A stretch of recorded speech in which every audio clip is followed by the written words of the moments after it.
अगर आप high security number plate बनवा रहे हैं तो सावधान हो जाएं, क्योंकि मार्केट में नकली हाई सिक्योरिटी नंबर प्लेट धड़ल्ले से बिक रही है। मेरठ पुलिस ने नकली हाई सिक्योरिटी नंबर प्लेट बनाने वाले एक गैंग का पर्दाफाश किया। मेरठ और आसपास के जिलों में हाई सिक्योरिटी नंबर प्लेट नकली बनाकर सप्लाई किया जा रहा था। असली जैसे दिखाने वाली नंबर प्लेट ये ऑफलाइन आपको बता दें कि तैयार की जा रही थी और ग्राहकों के वाहनों पर लगाई जा रही थी। पुलिस ने छापा मारकर 2 आरोपियों को गिरफ्तार किया है। साथ ही 500 से ज्यादा नकली नंबर प्लेट भी इनके पास से बरामद किए गए। तो नकली हाई सिक्योरिटी नंबर प्लेट बनाकर बेचा जा रहा था और इसका खुलासा हुआ है। 500 से ज्यादा नकली नंबर प्लेट बरामद भी इनके पास से की गई। गिरफ्तारियां भी हुई हैं।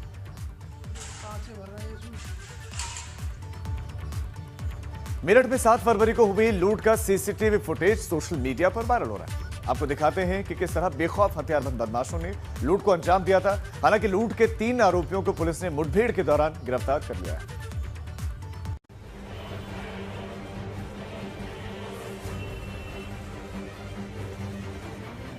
7 फरवरी की ये तस्वीरें हैं, जहां मेरठ के देहली गेट थाना क्षेत्र में इन 4 हथियारबंद बदमाशों ने लूट को अंजाम दिया था। हालांकि अब ये लुटेरे सलाखों के पीछे पहुंच गए हैं, लेकिन सोशल मीडिया पर लूट का सीसीटीवी फुटेज वायरल हो रहा है।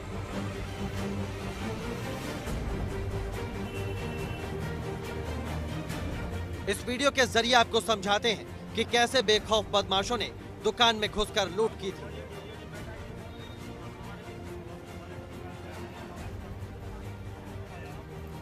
देखिए, फ्लावर डेकोरेशन की दुकान चलाने वाले शाहवेज और परवेज नाम के 2 भाई अपनी दुकान के बाहर बैठे हुए थे। वक्त रात के करीब 10 बजे का था। इसी दौरान मुंह को छिपाए 4 लड़के शाहवेज की दुकान पर पहुंचे। शाहवेज का छोटा भाई एक बार दुकान में खड़े लड़के को देखता रहा। इसी बीच शाहवेज दुकान में रखी पगड़ियों को ठीक करता है, जिसके तुरंत बाद दुकान में खड़ा बदमाश तमंचा निकाल लेता है और अचानक से शाहवेज को पकड़ लेता है। उसके साथ बाहर खड़े उसके साथी भी मारपीट शुरू कर देते हैं। वहीं इनका एक साथी दुकान में टंगी नोटों की माला को उठा लेता है। चारों बदमाशों के हाथ में हथियार आप साफ देख सकते हैं। तमंचे के बल पर लूट को अंजाम देकर ये बदमाश मौके से फरार हो जाते हैं।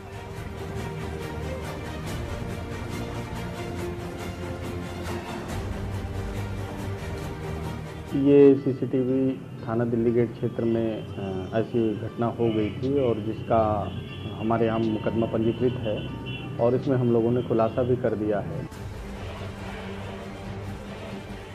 अब ये तस्वीरें भी देख लीजिए। 10 फरवरी को पुलिस ने बदमाशों की सूचना पाकर इनकी घेराबंदी की और मुठभेड़ के बाद 3 बदमाशों को गिरफ्तार कर लिया। तीनों ही बदमाश गोली लगने से घायल हो गए थे। तीनों बदमाशों को पुलिस ने अस्पताल में भर्ती कराया। अब पुलिस भले ही मामले के खुलासे की बात कहकर अपनी पीठ थपथपा रही हो, लेकिन खुलेआम लूट को अंजाम देकर बदमाशों ने पुलिस के इकबाल को चुनौती देने का काम तो किया है। बलराम पांडे, मेरठ, एबीपी गंगा।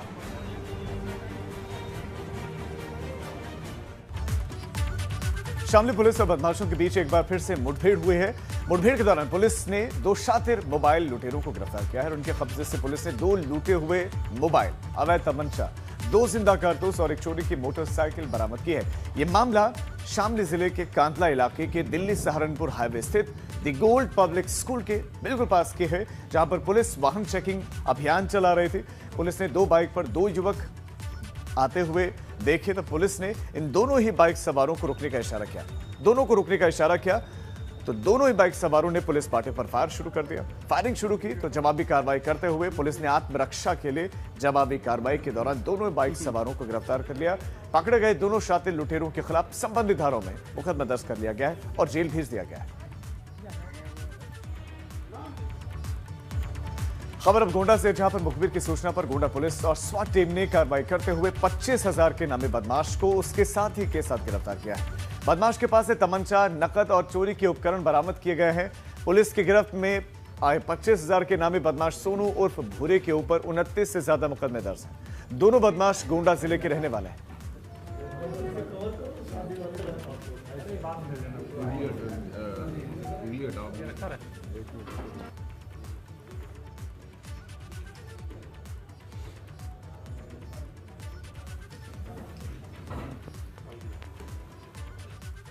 कन्नौज जिले के तालग्राम थाना इलाके में बमरौली गांव में खेत में बनी कोठरी में किसान की धारदार हथियार से हत्या के मामले में पुलिस की लचर कार्यशैली से नाराज लोगों ने मृतक किसान की सड़क पर शव रखकर जाम लगा दिया।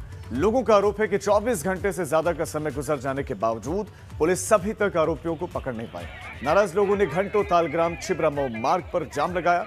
रोड जाम की सूचना पर पहुंचे पुलिस के अधिकारियों ने नाराज लोगों को कड़ी से कड़ी कार्रवाई का आश्वासन देकर जाम खुलवाया।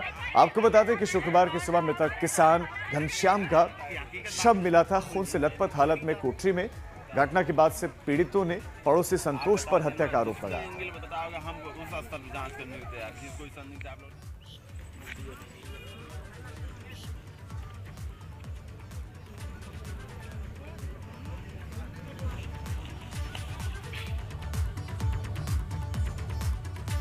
राजधानी लखनऊ में हाई वोल्टेज ड्रामा देखने को मिला। यहां पर बीच सड़क पर दो महिलाओं में झड़प हो गई। सड़क पर काफी देर तक महिलाओं में झड़प होती रही।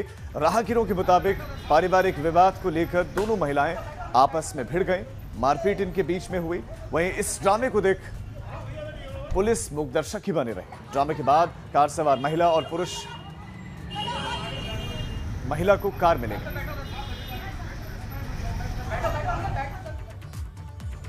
सीतापुर में खैर जनपदों से आए हुए शिक्षकों ने बीएसए कार्यालय पर जमकर हंगामा करा। दरअसल काउंसलिंग के दौरान शिक्षकों को दूर दराज के विद्यालय आवंटित किए जा रहे हैं। शिक्षकों ने नजदीकी विद्यालय आवंटन की मांग की है। आरोप है कि महिला शिक्षकों की नजदीकी विद्यालयों में तैनाती के शासनादेश होने के बावजूद भी दूर दराज के विद्यालय में इनको भेजा जा रहा है।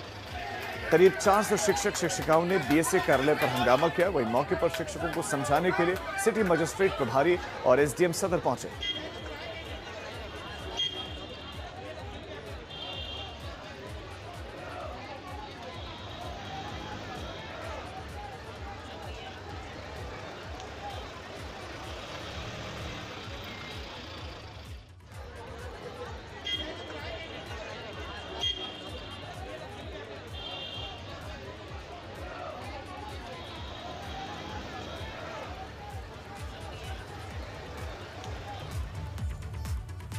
संत कबीरनगर में एक प्रेमी युगल की संदिग्ध मौत के बाद उन्हें जलाए जाने का सनसनीखेज मामला सामने आया। बताया जा रहा है कि प्रेमी युगल को बारीडीहा गांव के पास में जलाया जा रहा था। तभी पुलिस वहां पर पहुंच गई। मौके पर पुलिस के आने की सूचना मिलते ही परिजन अधजला शव छोड़कर फरार हो गए।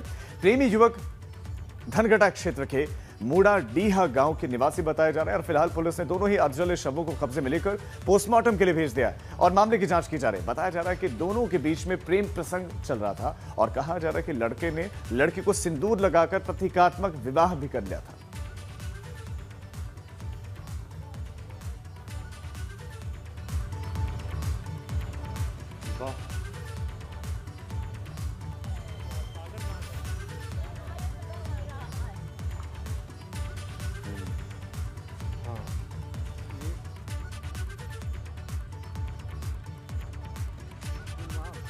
जले शवों को अपने कब्जे में लिया गया है और पता करने पे ये पता चला है अभी तक कि इसमें ये दोनों प्रेमी प्रेमिका थे जिन्होंने कल ही शादी की थी, जो गांव वालों के द्वारा बताया गया है, और लड़के के घर पे थे। प्रथम दृष्टया गांव वाला द्वारा अभी तक ये बताया गया है कि इनके द्वारा शायद जहर ले लिया गया था और परिवार वालों द्वारा इनको जलाया जा रहा था। इस वक्त इसमें और गहनता से पूछताछ जारी है और दोनों अर्जल शवों को लेके पोस्टमार्टम हेतु भिजवा दिया गया है और इसमें अग्रिम कार्रवाई की जाए। उत्तर प्रदेश में विधानसभा चुनाव होने में अब 1 साल का ही समय बचा है। ऐसे में सियासी दल अपने अपने तरीकों से जनता तक पहुंचने में लगे हुए हैं। समाजवादी पार्टी ने महिला घेरा कार्यक्रम का आयोजन किया और ये तस्वीरें रायबरेली की हैं, जहां पर सुपर मार्केट में समाजवादी पार्टी महिला घेरा कार्यक्रम में पार्टी की राष्ट्रीय प्रवक्ता सुमैया राणा ने शिरकत की और इस दौरान उन्होंने बीजेपी सरकार पर निशाना साधा। कहा कि महिला सुरक्षा से संबंधित जितनी भी हेल्पलाइन नंबर है वो सारे सपा सरकार के देन है, लेकिन बीजेपी उसे अपना बताती है।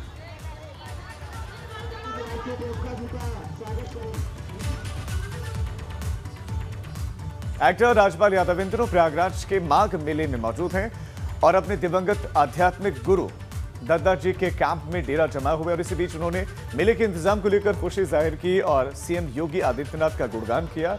यहां पर आपको यह बताना जरूरी है कि राजपाल यादव ने अपनी अलग सियासी पार्टी बना रखी है और पिछला विधानसभा चुनाव भी लड़ा था।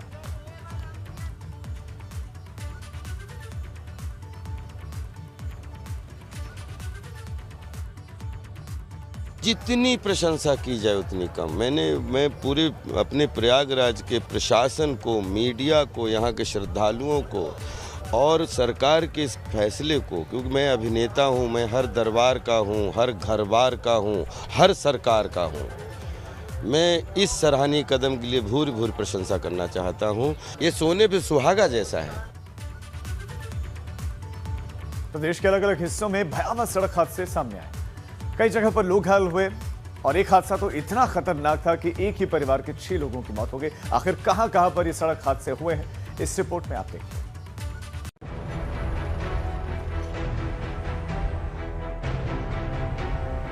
प्रदेश में अलग अलग जगहों पर सड़क हादसों की ये वो तस्वीरें हैं जिसे देखकर दिल दहल जाए। कुछ हादसे तो इतने भयावह कि गाड़ियों के परखच्चे उड़ गए।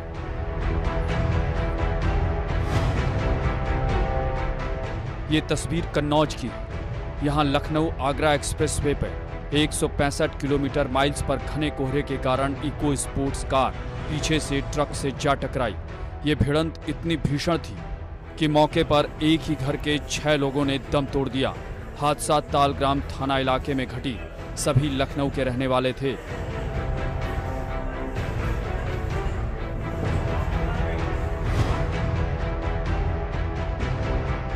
भयानक हादसे की ये तस्वीर ग्रेटर नोएडा यमुना एक्सप्रेसवे की है। यहाँ भी घने कोहरे के कारण एक बस समेत करीब 12 वाहन आपस में टकरा गए, जिसमें 10 से ज्यादा लोग घायल हो गए। हादसों के वक्त कुछ वाहन तो बुरी तरह से क्षतिग्रस्त देखे जा सकते हैं।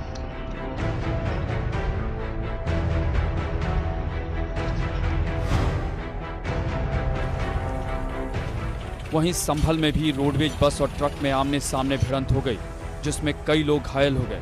हालांकि गनीमत ये रही कि इन्हें मामूली चोटें आईं। यह हादसा रजपुरा थाना क्षेत्र के गांव केसरपुर के पास हुआ।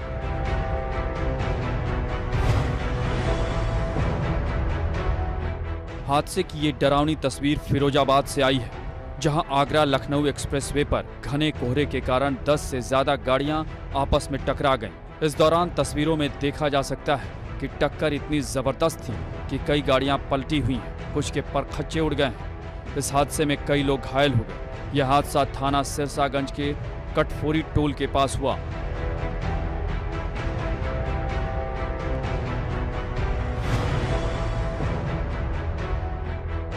वहीं बरेली में भी घने कोहरे के कारण एक स्लीपर बस पलट गई, जिसमें कई लोगों को चोटें आई हैं। यह बस शाहजहांपुर से दिल्ली की ओर जा रही थी।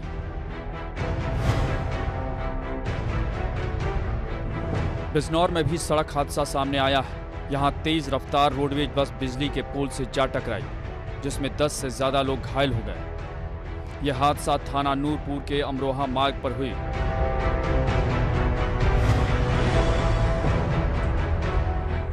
हादसे की ये तस्वीर मथुरा की है, जहां घने कोहरे के कारण यमुना एक्सप्रेसवे पर 5 से ज्यादा वाहन आपस में टकरा गए। यह हादसा मान टोल प्लाजा के पास हुआ।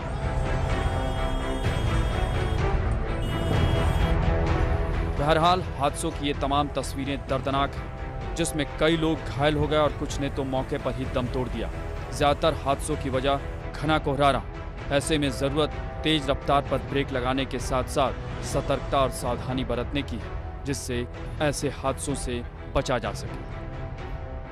Bureau report, ABP Ganga. कुछ दिन पहले कांग्रेस महासचिव प्रियंका गांधी वाड्रा प्रयागराज के दौरे पर थे, जहां पर उन्होंने मौनी अमावस्या के मौके पर पवित्र नदियों में स्नान किया था। आज प्रियंका ने अपना एक वीडियो ट्वीट किया है, जिसमें वो नाव चलाते दिख रहे हैं और इस दौरान उन्होंने सोहनलाल द्विवेदी का एक शेर भी उसके साथ भी एक ट्वीट किया है। लहरों से डरकर नौका पार नहीं होती, कोशिश करने वालों की हार नहीं होती। और साथ ही नाविक सुजीत निषाद को जो है वोटिंग करवाने के लिए उन्होंने धन्यवाद भी दिया। तो ये प्रियंका गांधी वाड्रा का ट्वीट, ये वीडियो जो हम साथ में आपको दिखा रहे हैं, ये वीडियो उन्होंने पोस्ट किया है, जिसमें वो खुद नाव चला रहे हैं।